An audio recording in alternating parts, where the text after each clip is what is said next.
Hi everyone, welcome to my channel data engineer dot AI। मेरा नाम है राहुल कुमार और आज हम लोग देखेंगे प्राइमरी की, जो कि एक कंस्ट्रेंट टाइप है, और देखेंगे डिफरेंट वेज क्या है प्राइमरी की को क्रिएट करने का और उसको ड्रॉप करने का। और ये भी देखेंगे क्या ये अलाउ करता है नल एंट्री और नॉन यूनिक एंट्रीज का insertion. So there is one of the way, एक तरीका है इसको क्रिएट करने का। You can use the primary keyword directly into the student id, into the column which you want to make that particular column as a primary key. So in the first way I have mentioned that.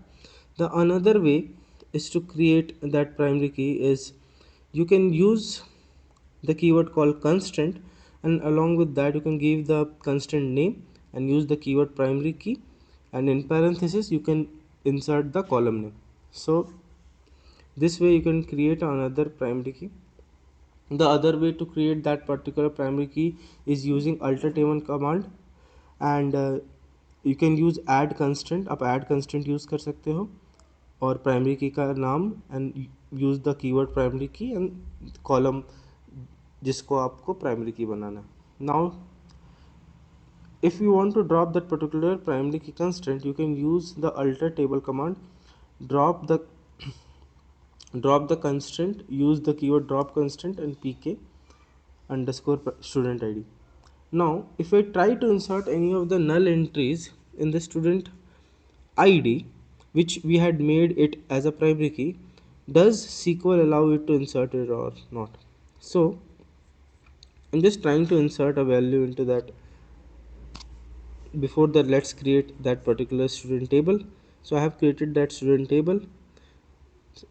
Okay, so if I try to insert that null value into that particular, it gives a primary key violation that says that null entry cannot be inserted into a primary key. Now I have changed the query and inserted a non-unique primary key, and you can see the data got inserted. What if, क्या होगा जब अपन try करेंगे insert करने का same student id which we had made the primary key. If we try to insert the same student id, you can see it gives a primary key violation that shows that it could not insert any of the duplicate key. So it should be it should be unique. Okay, so primary key constraint is a combination of not null and unique constraint. Thank you for this video. Stay tuned.